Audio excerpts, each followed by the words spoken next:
Hola, buenos días. Mm, Bueno, otro lunes más en nuestro club de lectura y terapia. Gracias a quienes me han escrito, que siguen desde el inicio del club. Y pues bueno, ya estamos en la última recta final. Ya estamos terminando nuestro libro. Y pues digo, no sé ustedes, pero a mí particularmente me ha encantado. Díganme, háganme saber nada más, por favor, si se escucha. Hola, hola tía. Hola, ¿qué tal? Gracias.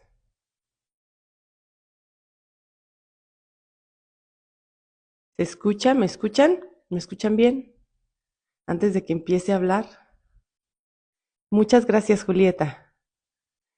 Ok, bueno. Miren que hoy, en la sesión de hoy, no se la pueden perder los papás que tengan niños. Y bueno, ya verán de lo que se trata, pero vamos a hablar de la inteligencia emocional, el coeficiente emocional. Estamos, eh, es bien sabido, muchas gracias, Roy. Es bien sabido que la inteligencia no es nada más l- la capacidad para resolver problemas complejos, para estudiar asignaturas pesadas como matemáticas, como em, historia, sino que la inteligencia abarca más cosas, abarca el tema sobre todo de las emociones, ¿verdad? Entonces, miren, ha habido estudios, les estoy resumiendo el libro para no leerles tanto, pero ha habido estudios que comprueban que hoy la humanidad es más inteligente. Podríamos decir que ha subido en puntos en la escala para medir el coeficiente intelectual, han subido. O sea, ¿qué quiero decir con esto? Que hay más tecnología, hay más información, más acceso a la información, más rápido, la globalización, podemos comunicarnos entre países como si nada, como si vivieran al otro lado de la casa. Entonces ha aumentado el coeficiente intelectual, pero curiosamente el emocional no. Es decir, vivimos en un mundo donde hay mucha violencia, donde hay las personas, hay mucha indiferencia, donde no se maneja adecuadamente las emociones. Entonces se hace muy importante el poder educar también a los niños en la inteligencia emocional. Y esto se puede hacer desde los padres, es decir, lo aprendemos en casa, y se puede ir desarrollando. Claro que los adultos podemos trabajar en nuestra inteligencia emocional en cualquier momento, pero con los niños, los papás somos una pieza fundamental en la promoción o en la educación de la inteligencia emocional. Miren, así como los niños aprenden a hablar, como nosotros hablamos, incluso con nuestros modismos o mm, con nuestro tono, cómo se dice? De regiones, cómo hablan diferente, ¿se fijan? Los niños aprenden esos modismos, aprenden esos tonos, esa manera de hablar, e incluso de articular las palabras.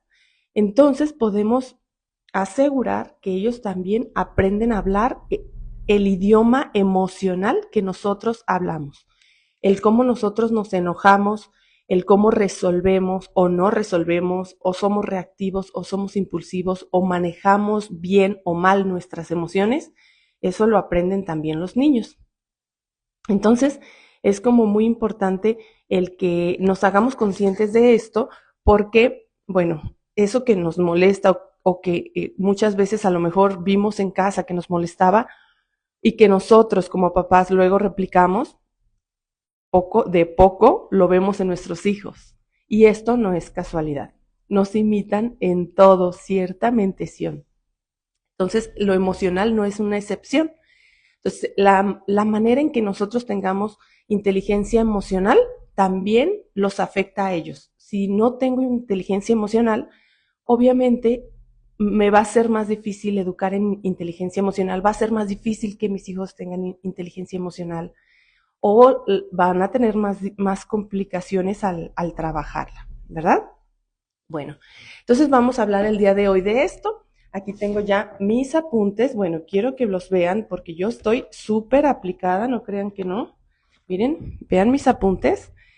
Cada sesión hago mi resumen porque no quiero hacerlo a la ligera porque este es un espacio en el que a mí me gustaría que, que también me acompañaran, ¿no? En la crianza que es tan compleja o tan complicada en muchos aspectos y que yo creo que como papás y como mamás, la mayoría de veces quienes de alguna manera queremos pues educar de la mejor manera, pues estamos constantemente buscando recursos, buscando acompañamiento. Entonces, pues esto que les ofrezco es eso, es un acompañamiento para que puedan sentirse más seguros, más seguras en su maternidad, en su paternidad, y no porque yo ya la hice, sino que al contrario, estoy en esa lucha y justo por eso siempre les comento a mis pacientes o a quienes platico del club de lectura, les digo, el club de lectura lo hago primero por mí, para estudiar, para repasar. Y pues bueno, si a alguien le funciona, le sirve, pues qué fabuloso y qué maravilloso, ¿eh? Así que todo comentario es bienvenido, dudas, inquietudes. Saludos desde Argentina, mamá de niño de 4. Ay, qué bonito, Sion. Estás en una etapa bien bonita. Y nietos también, qué bonito que también se unan las abuelitas. Me han escrito también mamás que invitan a sus parejas o que se los comparten después el en vivo. Entonces, pues bueno, espero que sea un buen recurso para quien se tope con él, ¿verdad? Entonces, bueno, vamos al punto. Y bueno, podríamos afirmar que la educación emocional o la educación para subir el coeficiente emocional o la inteligencia emocional, o sea, ustedes lo van a encontrar como el manejo de las emociones, inteligencia emocional, coeficiente emocional. Todo esto es educación para la felicidad. ¿Y qué papá, qué mamá no querría que sus hijos fueran felices? Yo creo que no, ninguno, ¿no? Bueno, pues hay estudios que han comprobado que las personas más felices no son las más inteligentes, sino las que manejan mejor la parte afectiva de las emociones. Valdría la pena que volteáramos a ver esa parte. Las escuelas ahora están incluyendo asignaturas, materias que hablan de lo socioemocional, ¿verdad? De la educación para la vida, incluso le llaman. Habilidades sociales, habilidades emocionales. Todo esto tiene muchísimo que ver con una vida plena. Entonces, muchas veces no es casualidad, dice él en alguna parte del libro, que las personas más inteligentes, con su coeficiente intelectual más brillante, terminan trabajando para personas con menos coeficiente intelectual, pero que son más perseverantes, que saben manejar mejor sus impulsos, que cuidan más las relaciones a su alrededor. Y entonces, pues es concluyente, les digo, estas conclusiones las saca a raíz de estudios que ya se han hecho. Hay estudios que hoy en día están vigentes y que se han estado llegando a conclusiones que todavía no se han terminado, pero por ejemplo uno de ellos eh, habla de que las personas que tienen relaciones satisfactorias son las más felices. Y es un estudio hacia a través del tiempo en el que han estado estudiando grupos de personas y es una de las conclusiones que se ha llegado. Entonces, no creen que valga la pena el poder voltear a ver todos estos aspectos y qué podríamos voltear a ver en estos aspectos, qué podríamos trabajar para elevar el coeficiente emocional de nuestros niños. Bueno, pues tiene que ver, por ejemplo, con la capacidad de postergar la gratificación de sus deseos, porque al hacer esto, Por ejemplo, cuando nosotros cuidamos el hecho de que no siempre tengan los niños todo lo que quieren, hablando sobre todo, sí, y sobre todo de lo material, es muy importante porque en las familias, decía, de clase alta, es muy difícil hacer esto porque los niños tienen todo. Entonces, el postergar genera educación en la voluntad, genera automotivación, genera persistencia, genera autodominio. Y cuando todo se les da tan fácil y a la primera, lo que pasa ahí es que no hay por qué luchar. Si todo se obtiene fácil, créanme que tiene mucho que ver esto con la depresión después en un futuro, con la ausencia de anhelo, de anhelos, de deseos, de metas, porque no está, vamos, no está educada la persona en la voluntad. Entonces, cuando tú postergas la gratificación de sus deseos para ver, puede ser para ver si realmente es lo que quieren o porque estás viendo que están trasladando su necesidad. Cuando un niño empieza a pedir muchas cosas materiales, se da cuenta que sus papás es más fácil que le den cosas materiales que lo que realmente necesita que ni él sabe, ¿sí? Cuando un niño está pidiendo muchos juguetes, muchos dulces, muchas cosas que le compren, habría que voltear a ver cuál es la necesidad detrás, porque esa necesidad no es esa, no es, ningún niño tiene la necesidad en sí, tendrán el deseo, pero no la necesidad. Entonces, cuando postergamos el deseo, no les hacemos daño, porque no estamos dejando de cubrir una necesidad. Pero sí, si les damos lo que desean, seguramente que no estamos satisfaciendo la necesidad de fondo y aparentemente estamos dejándolos tranquilos por unos minutos, pero al rato eso que consiguen ya lo avientan o quieren más. Por eso es como muy importante el voltear a ver esta parte y entender que el deseo no le hace daño a nadie. Le hago le hago mucho hincapié a mi hija en esto. Ay, es que yo quisiera, es que yo quisiera, es que se me antojó, es que me gustaría. Está muy bien, que sientas deseos está muy bien, pero si nos quedamos con ganas, no nos hace daño. O sea, no nos vamos a enfermar por eso. Al contrario, quizá podríamos ver qué podemos hacer, cómo podemos conseguir eso si realmente es algo que queremos. ¿Sí? Mm, Aquí tengo mi cafecito, arrímense su cafecito, pónganse cómodos, ¿verdad? Porque este es un momento para ustedes también. Entonces, miren, cuando nosotros le ayudamos al niño a controlar su llanto para expresar lo que quiere y siente, estamos educando en inteligencia emocional. Hoy en día hay mucha información respecto al permíteles a los niños expresar sus emociones, permíteles. Sin embargo, es muy importante hacerles saber que tendríamos que ponerles un límite también. O sea, no tendríamos que darles rienda suelta eternamente porque una emoción que no se sabe controlar se desparrama, lo voy a decir así, ¿sí? Y hay que contener también.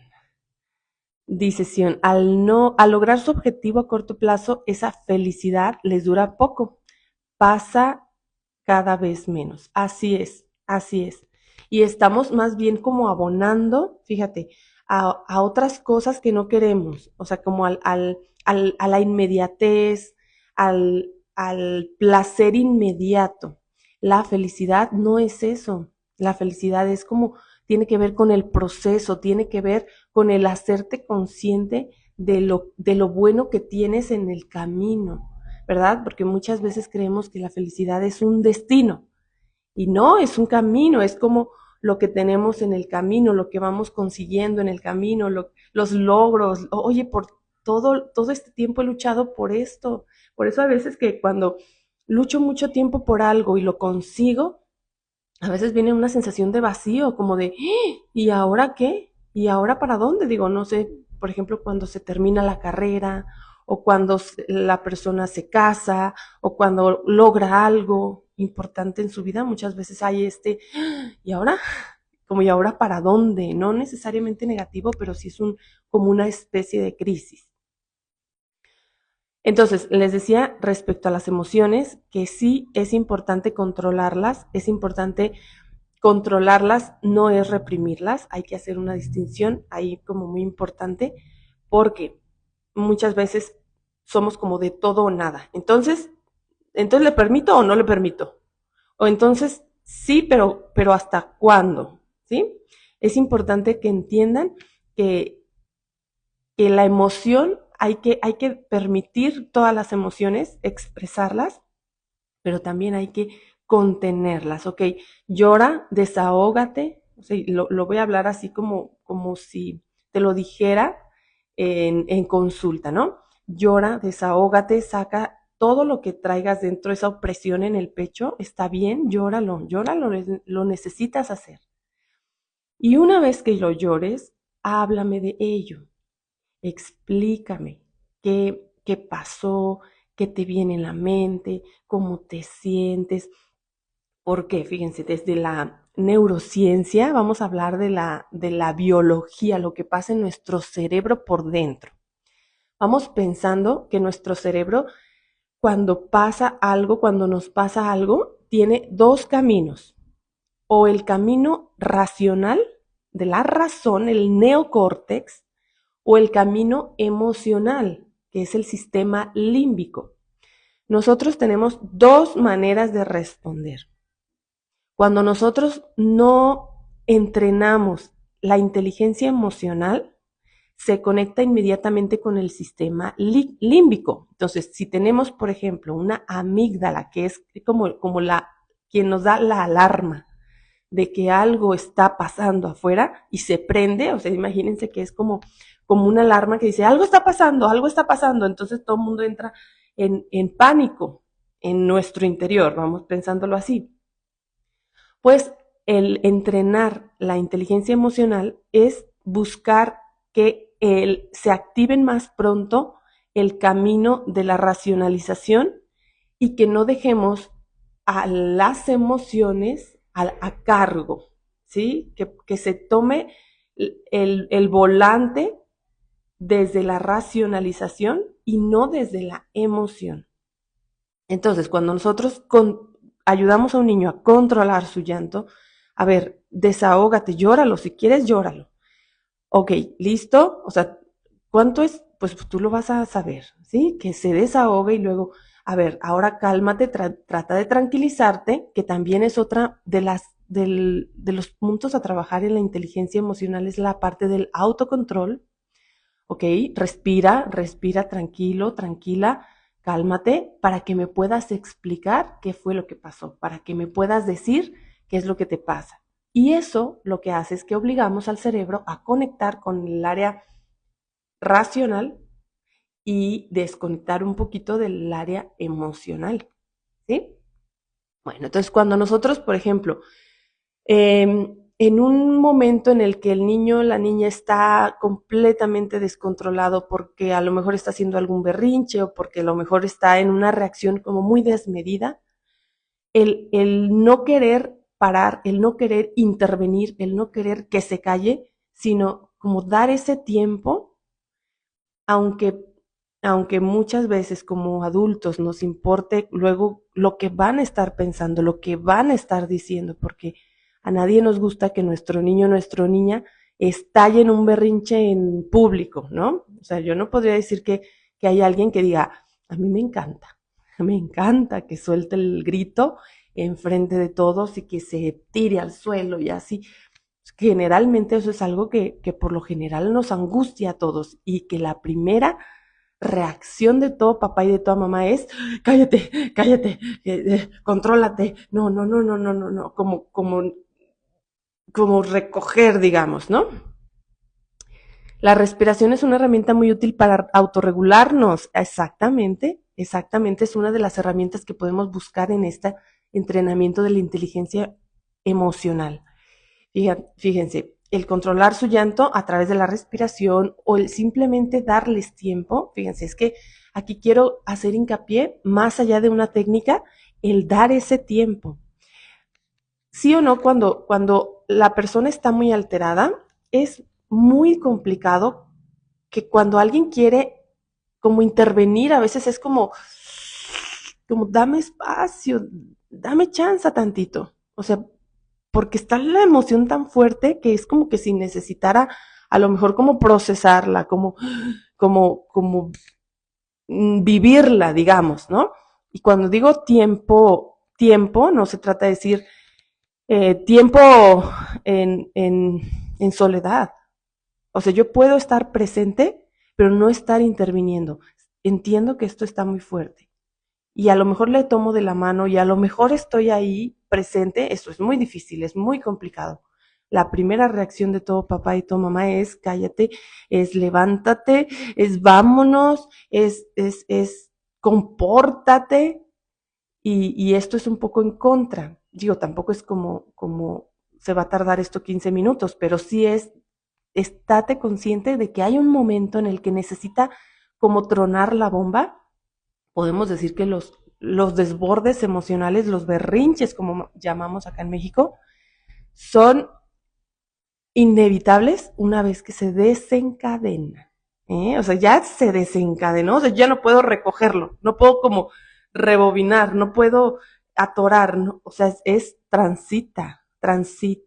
Entonces, una de las maneras de transitar es permite que truene la bomba, o sea, ¡ah! El grito, el pataleta, y a lo mejor simplemente agarra tu tranquilidad, porque eso sí es muy importante, el que nosotros, los adultos, que se supone estamos a cargo, no perdamos los nervios, no perdamos esa tranquilidad, porque nos necesitamos como desde la mayor calma posible abordar esa situación, ¿verdad?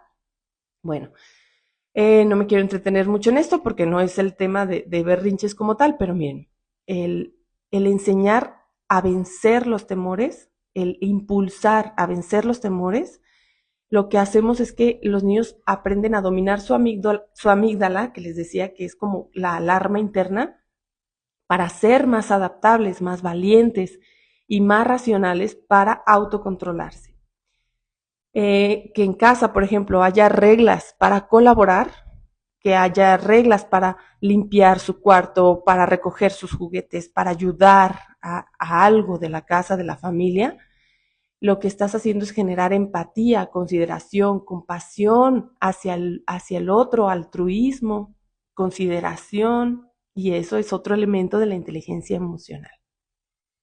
Conversar abiertamente de las emociones implica que podamos ser capaces de autoobservarnos. Y la autoobservación podríamos decir que es como la primera y más importante característica de una inteligencia emocional. ¿Sí?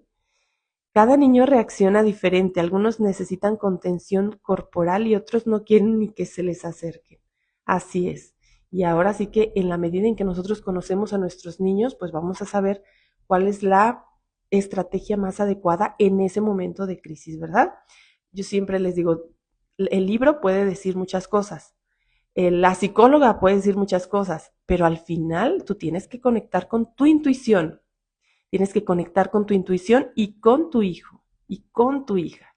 Entonces, si tu niño es importante que se sienta contenido, abrazado, pues entonces ve y conténlo. O sea, no porque, no es que la psicóloga dijo que lo dejara, no, no, no. O sea, esto es, rescata lo que te sirva. O sea, necesito observar más, ¿no? Y si mi hijo necesita contención, pues lo voy a abrazar. Pero muchas veces cuando la emoción está tan fuerte, la mayoría lo que necesitan es un poquito de espacio, pero presencia. Entonces estoy ahí, aquí estoy, incluso lo puedes decir verbalmente, aquí estoy, y cuando necesites, cuando ya pase esto, ven y te doy un abrazo, o tú lo puedes ver. te puedo dar un abrazo ya pasó la tormenta. Y después de que pasó la tormenta emocional, hablarlo es importante, ¿sale? Bueno, entonces aquí menciona algunos puntos. Miren, si a ustedes les interesa más saber, hay material muy importante al respecto. El término no de inteligencia emocional, para empezar, pues sí, lo inventó, podríamos decirlo, lo empezó a utilizar el autor de los 7 hábitos de la gente altamente efectiva, que creo que se llama Stephen Cohen, ¿verdad? Ya se me perdió la página. Les digo.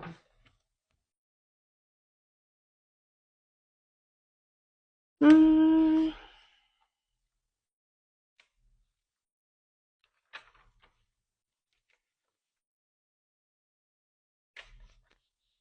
ok. Bueno, vamos a comenzar entonces con esta parte de la autoobservación. Las personas que son más, que tienen la capacidad de autoobservarse, es más fácil que dominen y controlen sus emociones. Por eso, el practicar esto con los niños, el ayudarles a hacerse conscientes de lo que está pasando tanto en su mente como en su cuerpo, es importante. Entonces, estás enojado, ¿en dónde sientes el enojo? A veces se les pregunta a los niños, ¿en dónde lo sientes? ¿En el corazón, en la panza, en la cabeza, en las manos? ¿En dónde sientes? ¿Verdad? Porque el coraje, el enojo se siente, ¿verdad?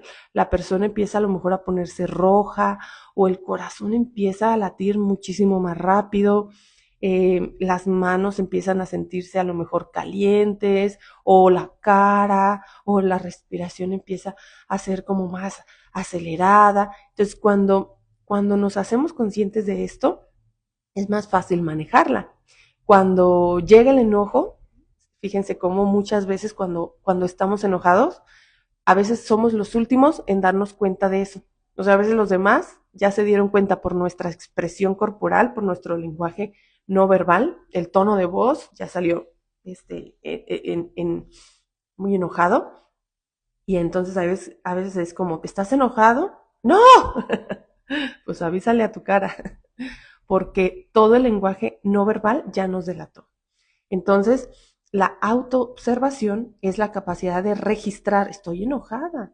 Y entonces elijo más conscientemente qué hacer con ese enojo, ¿verdad? El otro punto es el autocontrol y el manejo de las emociones, que es la capacidad de dar salida a la emoción, de desahogar, de que salga por esa válvula de escape positiva y equilibrar los momentos de dificultad con los momentos buenos. Miren, les voy a leer textual esta parte porque me pareció sumamente importante y me gustaría mucho que la tuvieran. Pero les digo textual porque me parece que está muy adecuada. Pero les digo que se me perdió la hoja donde iba y entonces estoy un poco perdida. Aquí está. Los niños deben aprender que tanto los momentos de sufrimiento como los de alegría dan sabor a la vida. Si bien algunas veces no podemos evitar los momentos dolorosos, sí podemos provocar momentos de alegría, pues la felicidad o bienestar están determinados por la debida proporción de emociones, tanto negativas como positivas. Si vivimos intensos episodios de ira o depresión, estos deberán estar compensados por momentos igualmente dichosos o felices. Pero no hay que esperar sentados a que lleguen. Hay que provocarlos, buscarlos. Si mi hija llega del colegio triste porque hoy ha sido eliminada del equipo de porras, su mejor amiga se comportó hostil con ella en el recreo y para rematar se luxó un tobillo en el entrenamiento de básquet, me parece que necesitamos balancear el día. Podemos preparar unas galletas de chispas que le encantan y comer helado con galletas mientras vemos su película favorita. O invitar a su prima favorita esta tarde a jugar juegos de mesa. ¿O qué tal llevarla hoy por aquel short de mezclilla que no ha habido tiempo de comprar? Y la mamá que esté pensando que no hay tiempo para eso, porque esta tarde tiene muchísimos compromisos y cosas pendientes, clases extracurriculares y demás, está dejando de vivir. No puedes educar a tu hijo con un adulto con un alto coeficiente emocional si tú no te manejas tan bien con un alto coeficiente emocional. Fíjense qué interesante es esta parte, el poder equilibrar los momentos malos y los momentos buenos del día de tu hijo. Muchas veces estamos incluso más atentos a los momentos negativos, pero no a los momentos positivos. Y los momentos positivos también hay que generarlos, también hay que motivarlos, también hay que crearlos. Eh, es parte del poder educar como para la felicidad, ¿verdad? Luego, tiene que ver el autocontrol mucho, les decía yo, como con esta capacidad de como controlar. Bueno, no me gusta tanto la palabra controlar porque me da la impresión de que es un poco como de no dejes salir, no dejes ser, ¿no? No controla. Pero cuando hablo del autocontrol, que claro, lo estoy citando textual, la palabra que usa ella, esta autora, es autocontrol, quiero hacer referencia a que no es reprimir, ¿sí? No es reprimir, no es taponear, o sea, no es no permitir, sino controlar, contener, canalizar, dar un buen manejo, sobre todo aquellas emociones que son difíciles, ¿verdad? Todas las emociones son naturales, pero hay emociones que son más difíciles. Como por ejemplo, piénselo, 2 segundos, estoy segura que ya lo tienen. El enojo.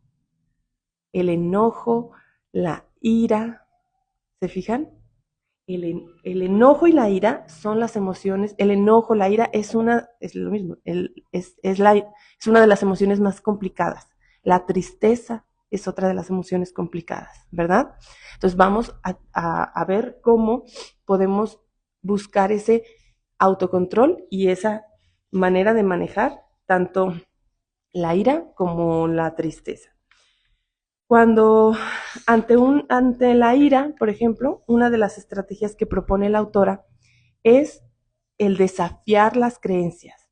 Muchas veces, si nosotros buscamos perspectiva de lo que pasó, de lo que el otro hizo, podemos entender los motivos que lo llevaron a hacer tal o cual cosa, ¿verdad? Es muy difícil, por ejemplo, de pensar, eh, el otro me lastimó y lo hizo adrede y lo hizo a propósito, porque eso alimenta más el enojo. El enojo, fíjense bien, si nosotros no aprendemos a controlarlo, el enojo genera actitudes y pensamientos que lo alimentan de por sí. O sea, es que se vuelve como una bola de nieve. Si nosotros no le ponemos un alto, se vuelve como una bola de nieve. Entonces estoy enojada y mis pensamientos son, es que qué mal, es que cómo me hizo esto, es que cómo se atrevió, y eso, o sea, en vez de que diga, ya me tranquilicé porque pensé eso, es como al contrario, y es que entonces, y por eso, y sigue, sigue, sigue, sigue, sigue. Entonces, si yo puedo desafiar esas creencias, si yo puedo decir, a ver, ¿qué otro motivo lo pudo llevar o la pudo llevar a reaccionar de esa manera? A lo mejor no es que me dio el balonazo porque quiso, a lo mejor simplemente aventó el balón y no se fijó. Es muy diferente, o el enojo puede ser de una dimensión diferente si pudiéramos ponernos quizá en la posición del otro. Hay una, pues hay una gran verdad. La verdad es que cada persona tiene los mejores motivos para ser como es, y para hacer lo que hace. O sea, cada quien tiene unos motivos pues que lo mueven a hacer eso. Entonces, si buscamos entenderlo, a veces desarticulamos ese enojo. Y ayudarles a los niños en esto es muy importante. Oye, ¿por qué crees que lo hizo? Yo creo que estaba bien enojadísimo para soltar ese manazo, ¿no? No estuvo bien. Pero, ¿qué sería lo que estaba pensando ese niño, esa niña, para pegarte?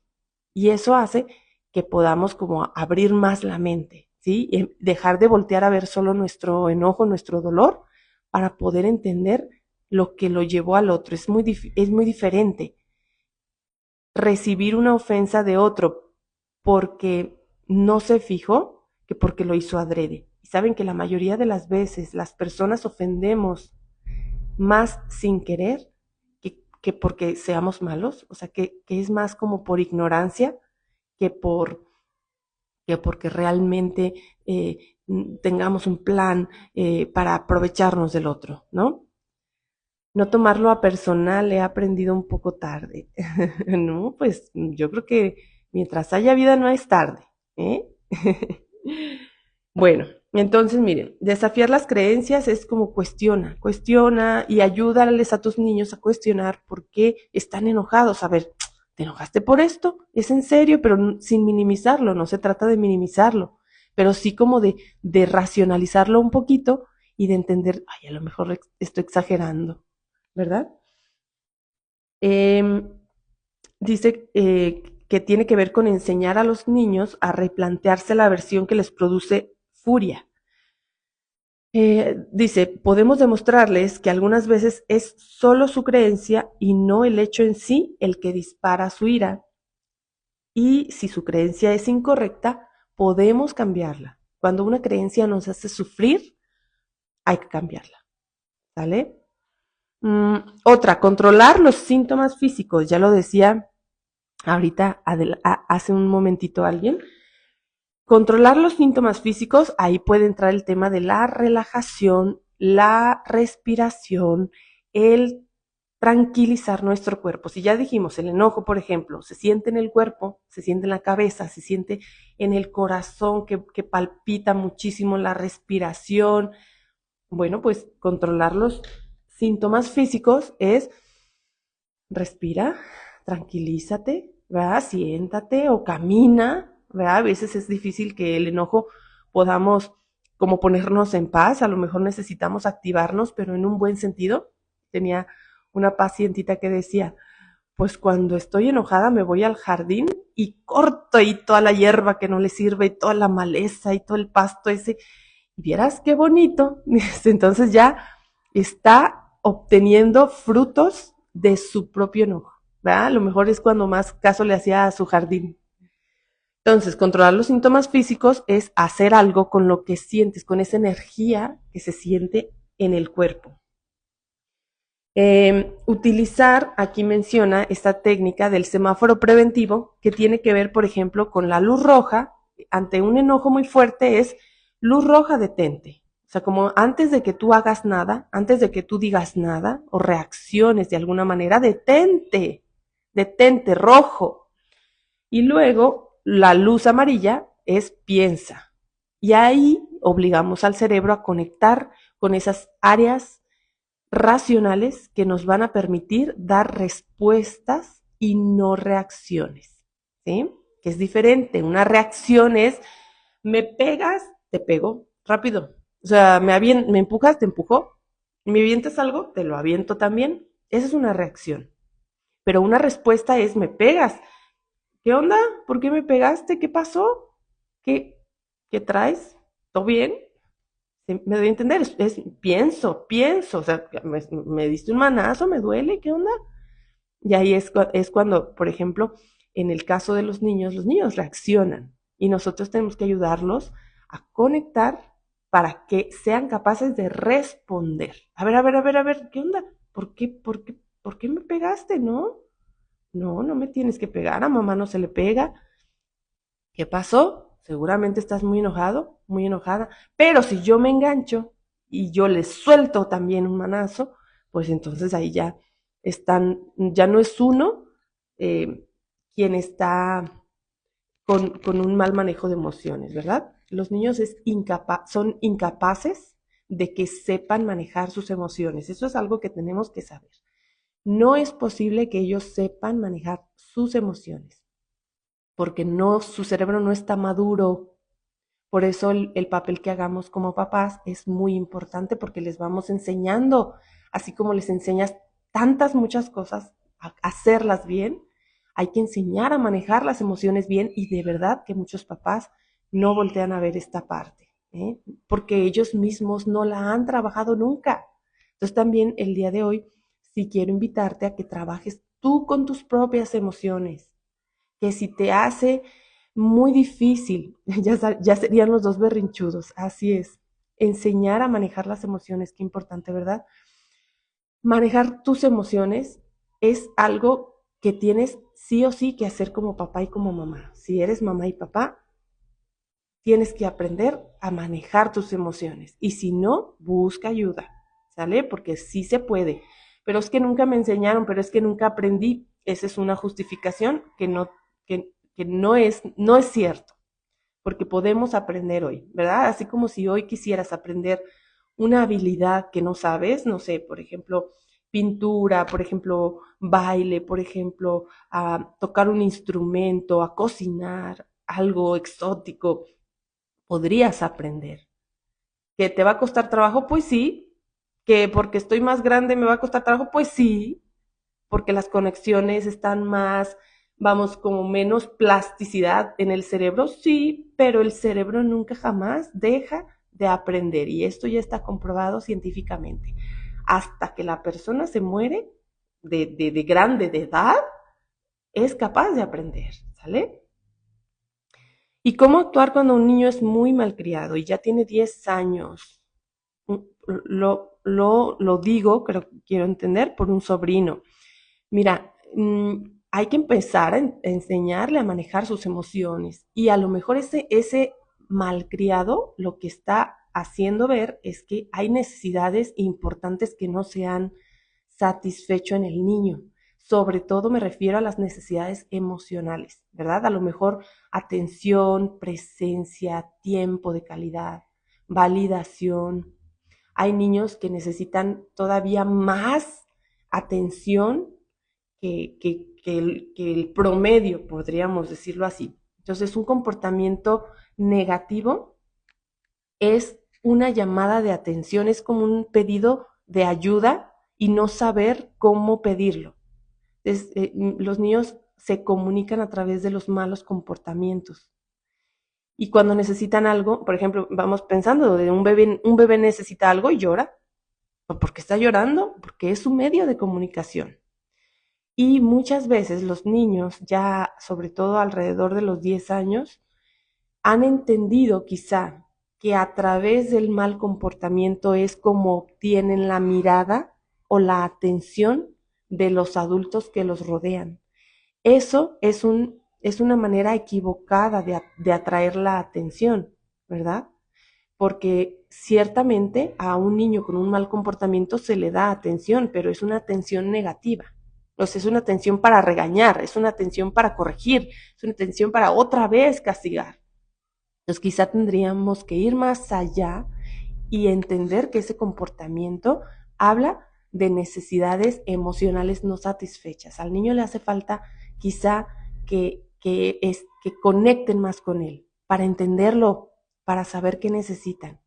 Más tiempo de calidad, más tiempo con mamá, más tiempo con papá, ¿verdad? Entonces, qué valioso que tú como tía te preocupes por él, pero compártele este audio, este en vivo a sus papás, a ver si se ponen las pilas.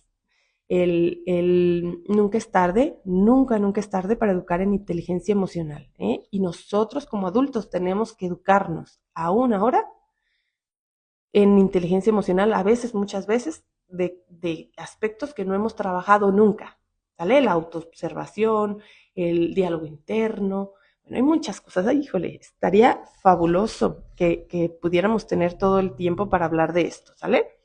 Bueno, vamos a hablar un poquito del tema, ya hablamos del manejo de la ira, vamos a hablar del tema de la automotivación, que es otro aspecto a trabajar en la inteligencia emocional, la capacidad de hacer las cosas por nosotros mismos. Ese es otro punto que si se fijan, cuando niños, pues, o sea, es como, tiene que estar papá o tiene que estar mamá detrás de. Entonces, el camino es estar detrás de hasta que ellos sean perfectamente capaces de hacerlo por su propia motivación, ¿verdad? Y esto se trabaja muchísimo desde el ejemplo. Tú como mamá, tú como papá, eres capaz de motivarte a ti mismo para hacer las cosas como bien y de buenas.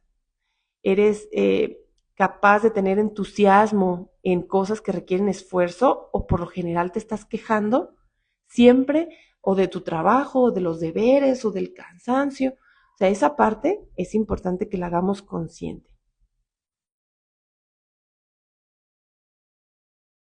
Luego, en la automotivación también hay la capacidad, ahí entra la capacidad de postergación, eh, de los deseos o de lo placentero.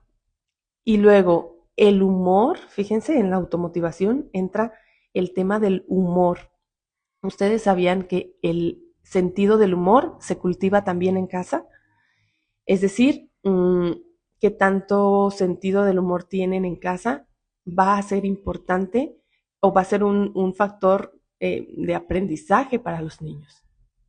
Entonces permite que haya buen humor, permite que se aprendan a reír de sus propios errores sin tema de burla, porque es muy diferente el tema del humor con el sarcasmo, ¿eh? Hay veces que se confunde. Y el sarcasmo es burlarse de. Y el tener un buen humor o el tener, hay una diferencia entre reírse con o reírse de. Entonces ahí el poder cultivar el buen humor es importante. Luego, la esperanza. Fíjense también qué importante el poder tener siempre como esa sensación de que vamos a estar bien.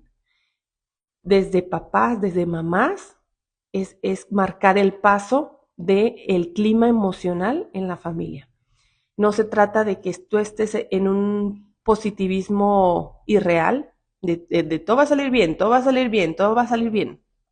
Yo creo que la esperanza se refiere más bien a una actitud realista de esperar que todo salga bien. Y esto podría verse en lugar de todo va a estar bien, es que todo va a estar bien, es que todo va a estar bien, sería más bien como mira, no sé si todo va a estar bien, no lo sé. O sea, eso sí no te lo sé decir, pero vamos a estar bien. Con lo que sea que pase, vamos a buscar cómo estar bien. ¿Se fijan? Es un sentimiento de esperanza más realista y de esperanza al fin. O sea, entonces, mira, no sé cómo le vamos a hacer. No sé, hay cosas que yo no puedo controlar o que no puedo saber, pero te aseguro que vamos a buscar la manera, estamos juntos en esto. Y esa es la actitud que le tendríamos que como transmitir a nuestros niños para que la hagan suya y en un futuro, así mismo, se diga, híjole, eso está muy difícil, ¿no? Pues no sé cómo, no sé cómo voy a salir de esta, pero voy a estar bien, lo voy a hacer. Eso es un poco como la esperanza realista, ¿sí? El positivismo más realista. Ujú. Vamos a estar bien a pesar de, exacto.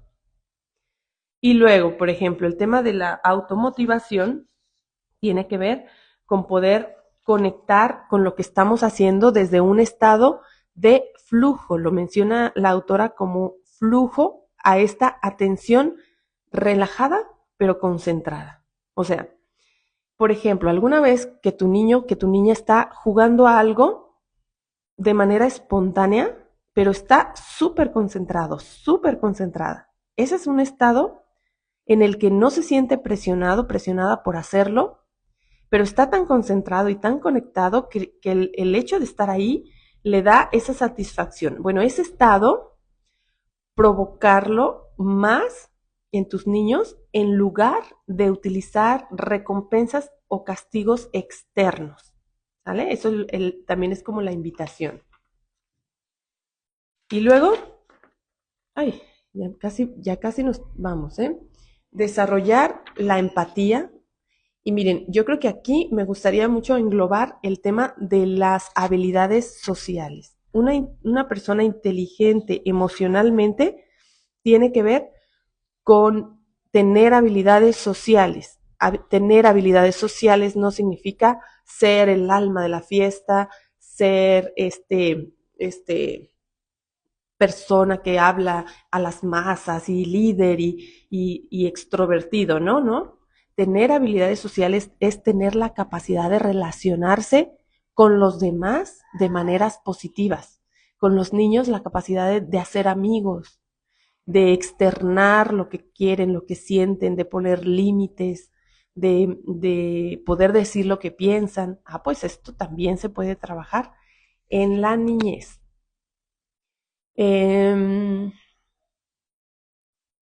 Y obviamente, fíjense, desde nosotros, el trabajarlo en nosotros ya es un paso importante. Muchas veces me hacen esta pregunta.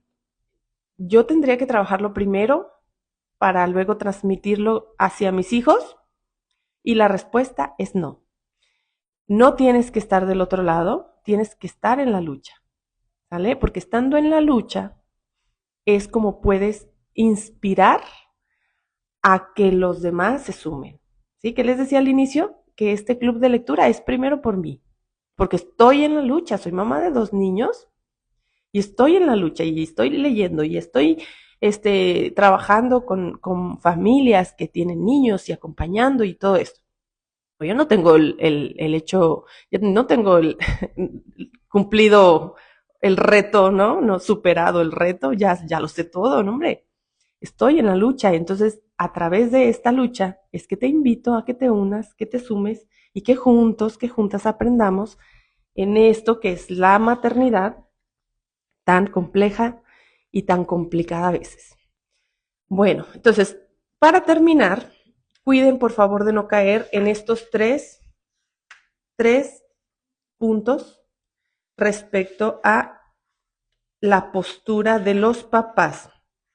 Se los voy a leer así como dice la autora. Dice, los 3 estilos de paternidad emocionalmente inepta. Híjole, fuerte, pero fíjense. El primero es ignorar los sentimientos en general. O sea, los padres ven los sentimientos de sus hijos como algo trivial o aburrido. O sea, como tú eres niño, o sea, ¿por qué te enojas? ¿O por qué te preocupas? Los niños no tienen preocupaciones serias, grandes. Entonces minimizan los sentimientos de los niños y lo que hace es que desaprovechan oportunidades para educar en las emociones. Entonces lo minimizan, tratan de que ya se calme rápido, de que pase rápido, de sacarlo, de distraerlo, y eso hace que realmente se pierda una oportunidad valiosa para educar en temas emocionales. Luego, por otro lado, mostrarse demasiado liberal. Es decir, cuando los padres siempre consideran adecuada la forma que el niño enfrenta la tormenta emocional. Miren, muchos papás de hoy, así podría decirlo, caen en esto, en este afán de poder darles a los niños como esa libertad para externar, bueno, es como se suben a su tren y salen todos sangoloteados o todos mareados porque consideran adecuada la forma en que el niño enfrenta la tormenta emocional. Es que es niño, ya sabes, así son los niños. Y entonces los niños pegan y los niños se desbordan y los niños se van por caminos que tampoco son positivos. Es que es muy pequeño para educarlo, dicen. Ya crecerá. No intervienen ni muestran una respuesta emocional alternativa y en todo caso recurren a los sobornos o a la negociación para que el niño deje de estar triste o furioso. Por eso me atrevería a decir que la mayoría de los papás de hoy podríamos caer en esto, como en este afán de no ser irrespetuosos con los niños, a veces podríamos dejar que se desparramen y podríamos ver en niños, por ejemplo, que aquí en México les decimos que es que está muy chiqueado, es que es muy, ¿cómo más le decimos? Como muy caprichoso, es que todos hacen lo que quiere, ¿verdad? Los maneja a su antojo. Bueno, hay que ver que esta es una postura que no es positiva para manejar o trabajar con la inteligencia emocional de los niños. Y otro es mostrarse desdeñosos e irrespetuosos frente a los sentimientos del niño. O sea que cuando los padres suelen desaprobar o ser como demasiado duros ante los sentimientos de los niños, con críticas, o se burlan de ellos, o de sus miedos, o a veces llamándole niña, mariquita, insoportable, malcriado, pudiendo llegar a prohibir incluso manifestaciones de ira o irritabilidad bruscamente a manera de represión y no de autocontrol, como hablábamos al inicio, ¿sí? ¿Cuál es la mejor postura? Bueno, pues hay que aprovechar cada desborde emocional. Hay que aprovechar cada oportunidad en el que nuestros hijos vivan las emociones para educar, para ayudarlos a reflexionar, a hacerse conscientes de sus emociones, a poder salir de esos estados emocionales negativos, a poder compensar. Miren, salir de esos de estados emocionales negativos no es distraer, es poder vivir la emoción, no negarla. Hay veces que les hago esta sugerencia. Cuando tu hijo esté bajo una influencia muy fuerte del enojo o de la tristeza, que esté llorando mucho, no le permitas ver la tele, no le permitas comer, no le permitas acceder a algún dulce, porque lo que puedes hacer es que fijas en su cerebro, en su aprendizaje, la gratificación instantánea ante una emoción desagradable. Una emoción desagradable, lo que quisiéramos es sentir algo agradable. Pero cuando abusamos del tema de la comida, del dulce, de la distracción, lo que hacemos es evadir lo que estamos sintiendo. No se trata de estar, me encierro en un cuarto oscuro hasta que me sienta mejor, pero sí como de dejar que desahogue, por un lado, la emoción que salga, lo puedo incluso escribir, lo puedo platicar, lo puedo lo puedo escribir, lo puedo platicar, me puedo grabar, lo puedo sacar, puedo llorar, ¿sí? Puedo gritar, me pongo un cojín, grito, ¿sí? Si tengo un saco de box, le doy unos buenos, para después que como que salga como la intensidad, entonces la racionalidad agarra el control. Y entonces, por ejemplo, con un niño muy enojado, respira, le puedo ayudar, respira, mira, vámonos, te voy a agarrar de la mano y vamos a caminar. Y caminando y caminando y caminando, y entonces tú vas a ver cuando ya se calmó. Y ya cuando se calmó, oye, ¿te enojaste mucho? Oye, ¿qué pasó? ¿Ya estás más tranquilo? ¿Ya estás más tranquila? No, pues que sí. Ah, bueno, pues entonces ahora sí vámonos a la nieve. Fíjense, qué diferencia. Y no es como, ya, cálmate, vamos a la nieve ahorita. No, cálmate con la nieve, es cálmate con la comida, es cálmate con el dulce, es cálmate con algo externo. Y aquí es empodera para que sean capaces de calmarse a sí mismos, de controlar sus emociones. ¿Sí? Gracias por las herramientas para ayudar a mi hija y nietos. Gracias a ti por conectarte, gracias a todos por los que estuvieron aquí. Bueno, hoy terminamos este en vivo. Compártelo si puedes, compártelo si te quedan dudas, escríbeme y nos vemos el próximo lunes para nuestra última sesión, ¿sale? Que pasen unas felices fiestas, una feliz Navidad y les deseo lo mejor en este tiempo y siempre, ¿sale? Sí, lo voy a practicar porque soy medio... No, no. Todos estamos en este camino, ¿sale? Gracias por estar aquí. Un abrazo y los veo pronto. ¿Ya ven? Ya estoy estrenando micrófono. Bye.